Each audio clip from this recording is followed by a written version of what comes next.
Het is haast 8 uur. We binnen bij Sielskwallen de Kikkert. De ontbijttafel stenen al klaar. En hier aan het eind van de bar zit Rianne. Die zal mij jou begeleiden. Hoi. Rianne Wijkmans. Hoe begint je hem daar? Nou, we beginnen hier altijd met een leuk muziekje om wakker te worden. Alle kinderen wakker schoppen. En het is heel gezellig. Mag ik hem opzetten? Ja.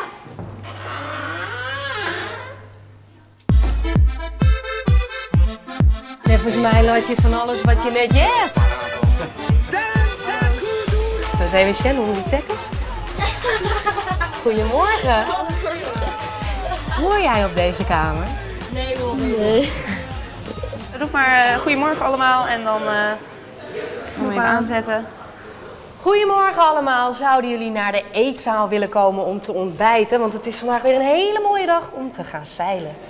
Heel goed. Goed zo? Dankjewel. Ja. Dit is Ilse, zij zal vandaag een beetje meekijken en zij zal ook even mijn taak gedeeltelijk overnemen. Dus zometeen hebben jullie een nieuwe weervrouw, onthoud dat goed. Dan krijgen jullie straks het weerbericht te horen. Nu eerst lekker ontbijten, eet smakelijk.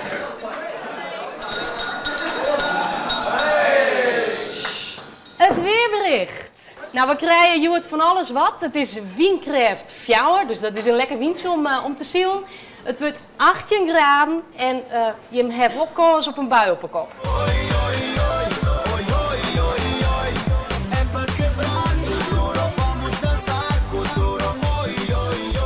Wat ging er mis?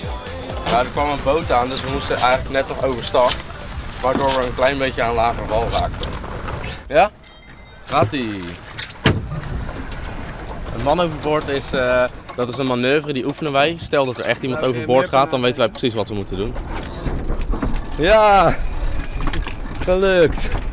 Nou is de hele week al hele hurwien. Nou is het wel wat dobberie, hè? Ja, het is wel even wennen weer met zachte wind, maar dat is ook wel goed om ander soorten lesblokjes te geven. En het was de eergisteren en gisteren ook wel echt hard, windkrachtje 6, 7. En dan je hem ook gewoon het wetter op? Ja, we hebben hier kleine slootjes en het Brandermeer is ook niet zo heel groot. Kan je prima zeilen, ook nog met deze wind. Maar ja, het is zo leuk. Je komt ook met name voor de gezelligheid 's avonds nog, voor de feestjes.